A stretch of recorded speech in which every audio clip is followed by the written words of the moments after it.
दिव्य हिमाचल में आपका स्वागत है। मैं हूं पालमपुर से राकेश सूद। आपको बता दूं कि हिमाचल में अब विधानसभा के चुनाव होने वाले हैं। ऐसे में भाजपा और कांग्रेस के नेताओं ने अपनी अपनी दावेदारियां ठोकना शुरू कर दी हैं।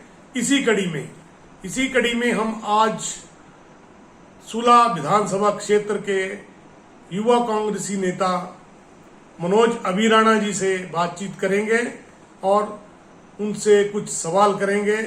मनोज अभिराणा जी, आपका यहाँ स्वागत है।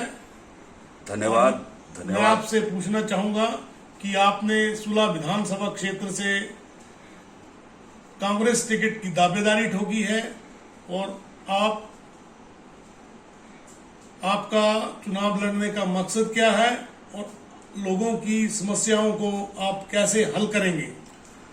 धन्यवाद राकेश जी, धन्यवाद दिव्य हिमाचल जिन्होंने जो अपना कीमती वक्त निकाला और जो मुझे दिया।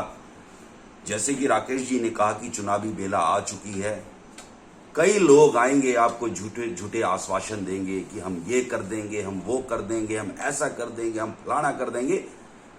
पर सुलह की जनता बहुत समझदार है, बहुत समझदार है। सुलह की जनता, उनको पता है कि कौन व्यक्ति धरातल पे काम करेगा और कौन व्यक्ति काम नहीं करता है।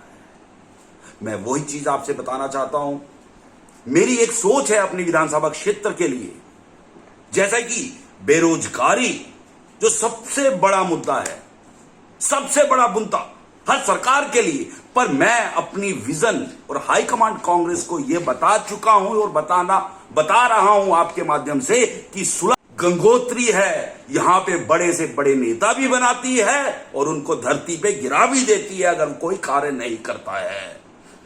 मेरे मित्रों, मेरे भाइयों, मैं आपको विश्वास दिलाता हूं कि सुलह में अगर कांग्रेस मुझे प्रत्याशी बनाती है, मैं अपनी सुलह, हमारी सुलह के लिए कोई एक बहुत बड़ा उद्योग लेके आऊंगा। और मैं वचन देता हूं कि मैक्सिमम ज्यादा से ज्यादा युवा सुलह विधानसभा क्षेत्र का ही उसमें रोजगार लेगा।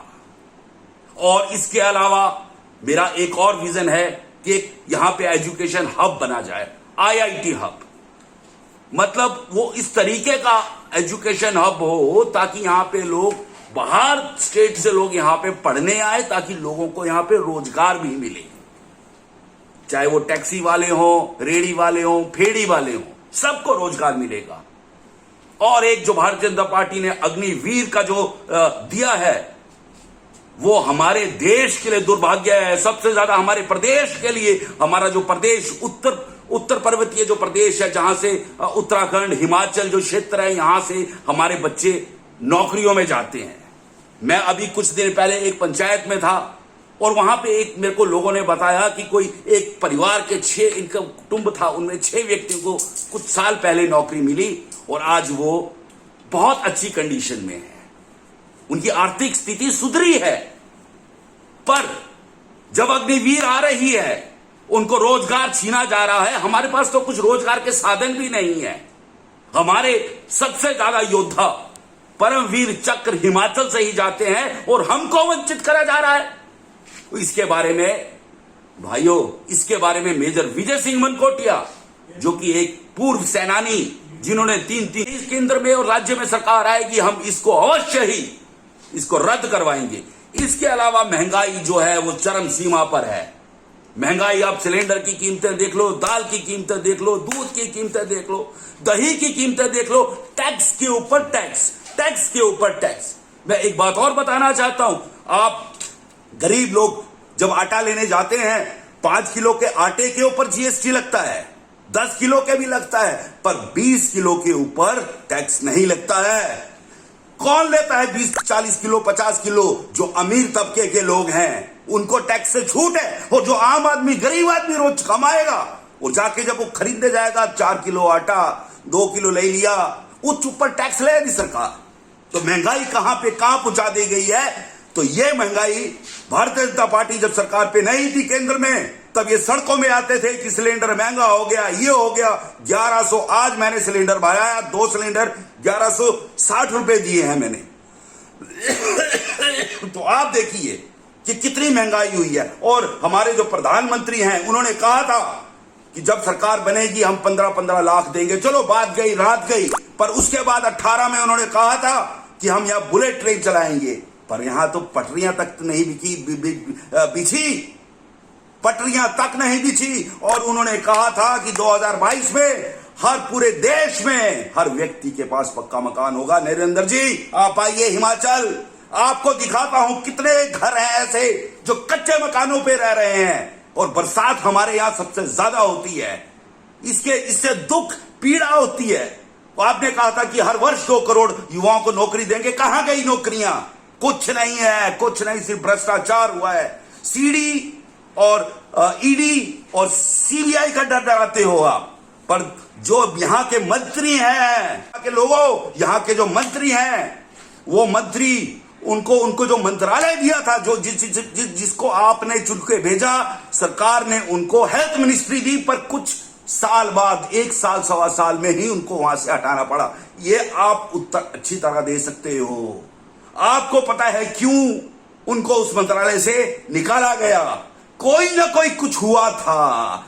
आप याद करो, एक दिन उसी वक्त उस दौरान कोई मेडिसिन पूरे प्रदेश में गई तो सॉल्ट की कमी थी और रातों रात उनको हटा दिया गया। और जो यहाँ ठेकेदारी, जो यहाँ के जो ठेकेदार हैं, वो चाटुकारों को ठेकेदारी दी गई है। तो और जो ये कहते हैं कि आपका मंडल नहीं है साथ में, हम कहते हैं हमारे पास मंडल भी है और कमंडल भी है। यहाँ के जो मंडल को कांग्रेस ने, जो यहाँ का मंडल है उसको जो बर्खास्त किया है, मैं भी उसकी निंदा करता हूं, मैं निंदा करता हूं उसकी, वो गलत किया। यहाँ का मंडल सशक्त है। और एक बात और बताना चाहता हूं हाईकमांड को कि हमारे कांग्रेस में कई ऐसे पूर्व में चेयरमैन थे जिनके ऊपर 420 का केस चला है और वो भी टिकट की दौड़ में है। पर भाइयों, चाहे वो भ्रष्टाचारी, चाहे कोई भी पार्टी का हो भ्रष्टाचार, चाहे वो कांग्रेस का हो, भाजपा का हो, भ्रष्टाचारी होता है। मैं बताना चाहता हूं ऐसे भ्रष्टाचारियों को, और जो बेल में छूटे हैं उन्हें टिकट नहीं दिया जाए, उनको टिकट नहीं मिलना चाहिए। और अब मैं नाम नहीं लेना चाहता कि ऐसे लोग हैं, ऐसे लोग हैं कि वो टिकट की दौड़ में अपने आप को सोच रहे हैं। एक बात और रखना चाहता हूं, गीता का सार है। गीता में श्री कृष्ण ने कहा था, हे मनुष्य तू कर्म करता चल, कर्म करना तेरा कर्तव्य है, और जो फल की इच्छा है वो मुझ पे छोड़ दे, जो होगा अच्छा होगा। धन्यवाद।